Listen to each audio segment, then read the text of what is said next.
Hello guys, आज का topic मैं आज स्टार्ट करने वाला हूँ स्थिर वैद्युत बल और गुरुत्वाकर्षण बल के बारे में। आज मैं आप मैथमेटिक्स के तौर पे आप उसका रिलेशन बताएंगे, क्योंकि ये एग्जाम में क्वेश्चन आया हुआ है और यहाँ से एक एंट्रेंस में क्वेश्चन बना हुआ था जो कि मैं आपको बताने वाला हूँ। तो चलिए ज़्यादा समय को ना व्यर्थ करते हुए मैं आपके टॉपिक बताऊँ। तो चलिए आज इसमें हम आपको बताने वाले हैं कि कूलाम के नियम जो आपने पढ़ा है ना, F = K Q1 Q2 R square, और गुरुत्वाकर्षण बल का अगर नियम आपने पढ़ा है F = G m1 m2 R square, तो इसका हम रिलेशन निकालेंगे। इसके बाद जो है हम इसमें देखेंगे डायपोल मोमेंट का एक आपका कॉन्सेप्ट बताने के साथ साथ में हम वहां पर बताएंगे आपको अच्छी स्थिति और निरक्षी स्थिति। तो चलिए इसके बारे में थोड़ा सा चर्चा करते हैं, ध्यान दीजिएगा।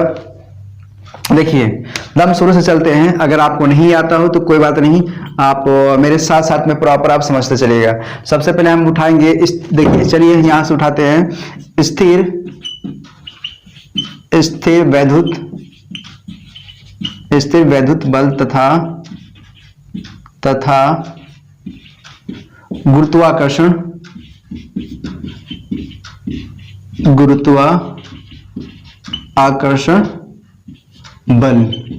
गुरुत्वाकर्षण बल की अगर हम बात करेंगे तो सबसे पहले हम क्या कर रहे हैं, स्थिर वैद्युत बल तथा गुरुत्वाकर्षण बल, इसका अगर हम रिलेशन निकालना चाहेंगे, सबसे पहले ये मैं बता दूं कि इसका जो खोज वैद्युत बल की अगर हम बात करेंगे तो ये क्या आता है, कूलाम का नियम पर लागू होता है, और गुरुत्वाकर्षण जो है न्यूटन के नियम पर लागू होता है। तो इसका गुरुत्वाकर्षण बल है न्यूटन ने दिया था, और ध्यान दो स्थिर वैद्युत बल किसने दिया था, कूलाम ने दिया था। तो उसके अकॉर्डिंग अगर हम बात करेंगे तो हम जानते हैं कि F मान लेते हैं, यहाँ पे क्या है, यहाँ पे ध्यान दीजिएगा, यहाँ पे चार्ज होता है, इस पर क्या होता है, चार्ज होता है, इस पर क्या होता है, मास होता है। सबसे पहले ये आप याद रखो कि अगर हम रिलेशन अगर लिखना चाहेंगे, मान लेते हैं स्टार्टिंग में अगर रिलेशन लिखना चाहते हैं तो यहाँ पे क्या होगा 1/4 pi epsilon not Q1 Q2 R square होता है, राइट। और इसमें अगर हम लिखना चाहेंगे तो यहाँ पे क्या होता है, F = क्या होता है, G m1 m2 R square होता है, G m1 m2 R square होता है। अब समझो आप G m1 m2 R square होता है। अगर हम यहाँ पे बात करेंगे, इसको जो है हमने दिया है, यहाँ पे मान लेते हैं इलेक्ट्रिक स्थित वैद्युत बल ना, तो यहाँ पे हम मान लेते हैं यहाँ पे क्या मान लेते हैं, इलेक्ट्रिक फोर्स मान लेते हैं। यहाँ पे इलेक्ट्रिक फोर्स बराबर हो जाएगा आपका 1/4 पाई एप्सिलॉन नॉट, और यहाँ पे मान लेते हैं यहाँ पे Q1 और यहाँ पे क्या है Q2 R स्क्वायर, ठीक है। अब यहाँ पे हम जानते हैं इसका वैल्यू कितना होता है, इसका वैल्यू होता है 9 × 10⁹ होता है। कितना होता है, 9 × 10⁹ होता है, 9 × 10⁹ होता है। और आप जानते हैं कि Q1 और Q2 है, तो एक कूलाम पर अगर हम यहाँ पे निकालेंगे, एक मतलब यहाँ पे Q = क्या है, N होता है, ठीक है। अब आप जानते हैं E = क्या होता है, 1.6 × 10⁻⁻ कितना होता है, 19 कूलाम होता है। तो अगर हम N बराबर अगर 1 रख रहे हैं तो यहाँ पे कितना आएगा, 1.6 × 10⁻⁻ कितना आएगा, -19 कूलाम होगा। तो इस वैल्यू को यहाँ पे अगर हम पुट करेंगे, Q1 और Q2 है यहाँ पे, तो यहाँ पे आवेश की अगर हम बात करेंगे तो यहाँ पे आवेश Q1 और Q2 बराबर हम क्या रखेंगे, यहाँ पे 1.6 × 10⁻⁻19 कूलाम, और फिर again 1.6 × 10⁻⁻19 coulomb. Equation number 1 divide में आप R स्क्वायर कर लो, यहाँ पे R स्क्वायर। नेक्स्ट अगर हम आते हैं यहाँ पे क्या है, ये आपका जो है इलेक्ट्रिक फोर्स आपका निकल चुका है। अब क्या है, आप याद रखोगे गुरुत्वाकर्षण बल है, तो यहाँ पे क्या निकालोगे, ग्रेविटेशनल फोर्स निकालोगे। क्या निकालोगे, यहाँ पे ग्रेविटेशनल फोर्स निकालोगे। मतलब आप ये बोलना चाहते हैं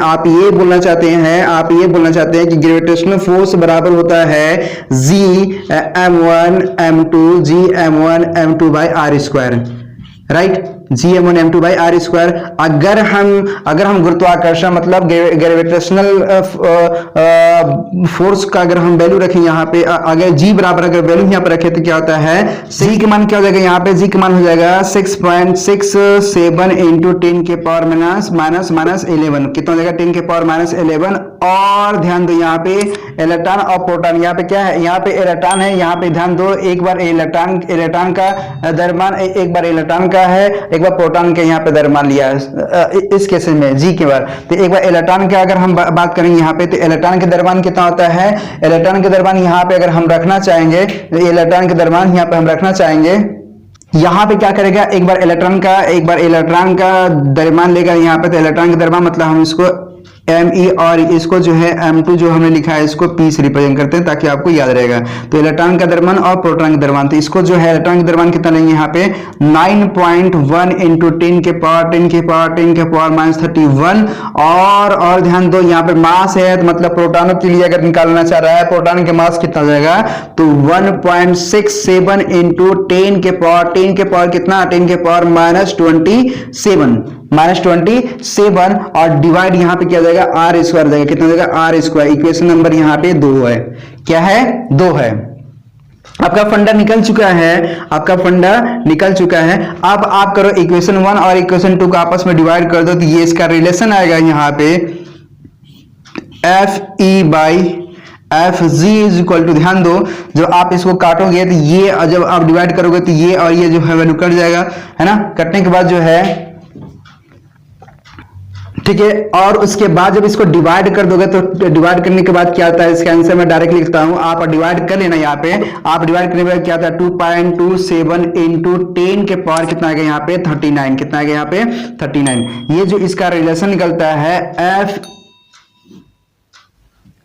Fe/Fg इज इक्वल टू होता है 2.27 इंटू 10 के पावर 31। अगर इसको हम लिखना चाहेंगे ऐसे रिलेशन के तौर पे R करके अगर आप लिखना चाहोगे तो R बराबर आप लिख लो यहाँ पे Fe बराबर क्या लिख सकते हैं यहाँ पे G इंटू, सॉरी यहाँ पे क्या लिखेंगे Fg इंटू 2.27 इंटू 10 के पावर 39,